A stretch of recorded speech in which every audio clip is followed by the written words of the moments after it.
2.3 Conditional Statements. A conditional statement is a statement that can be written in if-then form. If P, then Q.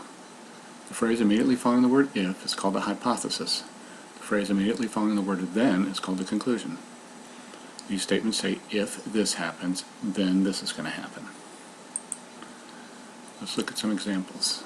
Identify the hypothesis and conclusion of the following statement.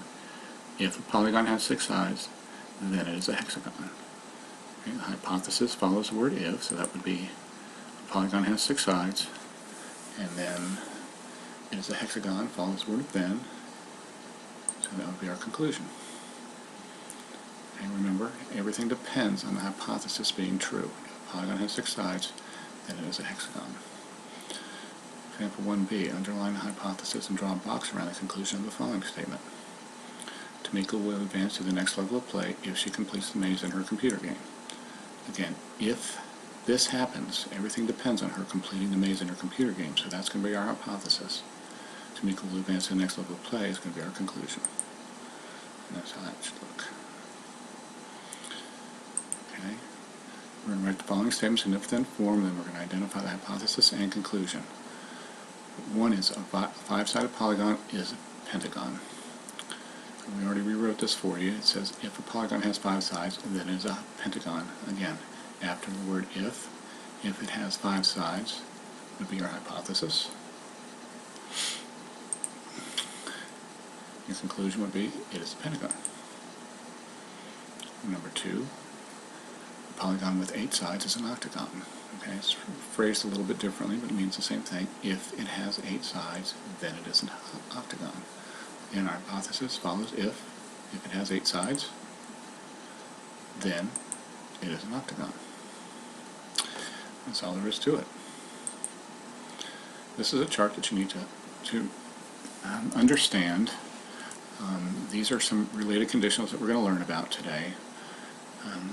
These are some examples for you to know about, but this is what you really need to remember right here. The conditional is going to be your original statement.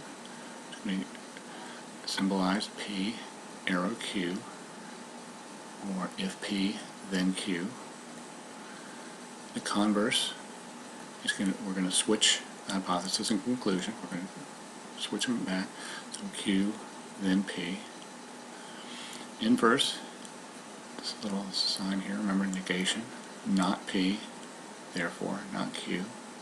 Not P implies not Q. And contrapositive, the longest word here, we're going to switch it and make them both negative.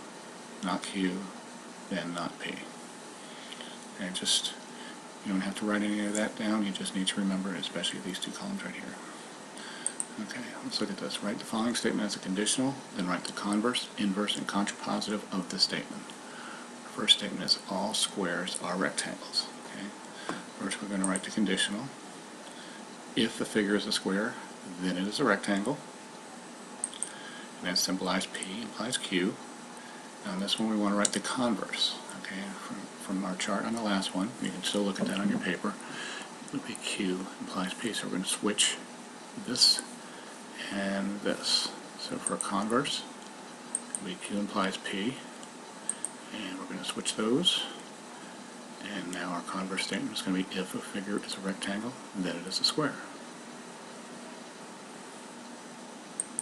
Okay, let's look at inverse.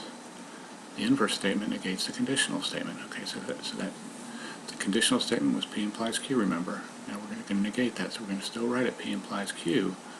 We're going to make them both not. Okay, so there's P implies Q for the first one. If 2 angles form a linear pair, then they are adjacent. Now all you're going to have to do for inverse, we're going to insert this not in there, so not P. If 2 angles do not form a linear pair, then they are not adjacent. And that's how you would write that one. And contrapositive. Contrapositive is formed by switching and negating the conditional. So we're going to take our original statement, P implies Q. In this case, if 2 angles form a linear pair, then they are adjacent. We're going to switch that and make it not. So we're going to move the form a linear pair to the end and make it not. We're going to move adjacent to the front and make that not. So So it's going to be not Q, not P. If they are non-adjacent, then they do not form a linear pair. That's contrapositive. Okay, write the following statements as a conditional. And two lines that form a right angle are perpendicular. Then write the converse, inverse, and contrapositive of the statement. Okay, so the conditional is going to be this in if-then form.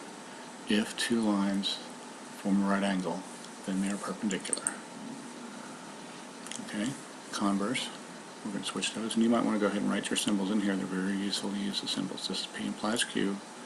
Remember converse, we switch it. It's going to be Q implies P.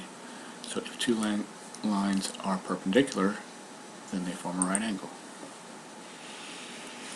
In the inverse, we're inverting, or we're making this not the original statement. So this would be if two lines do not form a right angle, then they are not perpendicular. And then contrapositive, again we're going to take the original one, we're going to switch it and make them both not. So we're going to say if two lines are not perpendicular, then they do not form a right angle. We'll be making this one inverged. So if two lines are not perpendicular, then they do not form a right angle. That's all there is to it. We're not worried about truth value right now. We just want to know that you can rewrite these the way they're supposed to be. Again, P implies Q, Q implies P, not P, not Q, not Q, not P. The next thing we need to learn about is biconditionals.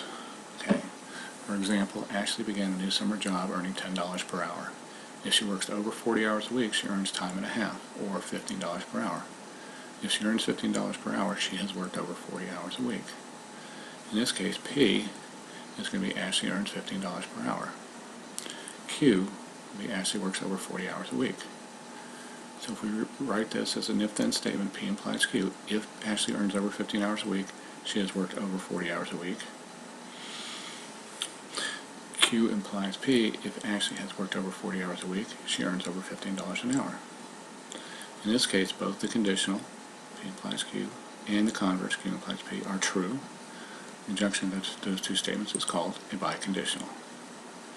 It's back and forth. Okay? Now, definition of biconditional is the conjunction of a conditional statement and its converse. Okay, here's our conjunction. We've got P implies Q, that's conditional. Conjunction and Q implies P is the converse. It's written P and then with a double-headed arrow Q. It's read P if and only if Q. So this means if and only if. In our example from the previous slide, our biconditional would be Ashley earns $15 an hour if and only if she works over 40 hours a week. Okay. Sometimes you might need to write a biconditional as two conditionals that are converses. To do this, you have to identify the part that is before and after the phrase if and only if. So we're going to separate the following biconditional into two conditionals. A figure is a rectangle if and only if it has three sides. So conditional would be if a figure is a triangle, then it has three sides. Okay, now we're going to make the converse of that, so we're going to switch these. If a figure has three sides, then it is a triangle. But basically, this is a definition here. Figure that has three sides is a triangle. Okay. Let's practice a few. And write the converse for each of the following true conditional statements. Okay, we're saying that these two statements are true. Okay, these three statements here. If the converse is also true, we want you to write the biconditional. Okay, so here's your statement. The converse of that would be if 2x minus 5 equals 19, then x equals 12. Okay, if those are both true, which they are, you can write that as a biconditional. Give you a second to think about it. So we would write, let's start with the first part. X equals 12 if and only if 2x minus 5 equals 19. That's how you would write your biconditional. 2. If lines are parallel, then they do not intersect. Okay, so the converse of that would be if two lines do not intersect, then they are parallel. If both of these are true, which they are, we have a biconditional. So lines are parallel if and only if they do not intersect. Number 3, if a number is divisible by 20, then it is even. Okay? That statement is true. Okay? Let's see if the converse is true. If a number is even, then it is divisible by 20. Well, 2, 4, 6, 8, 10, etc. are not divisible by 20, but they are even. So that is not a biconditional.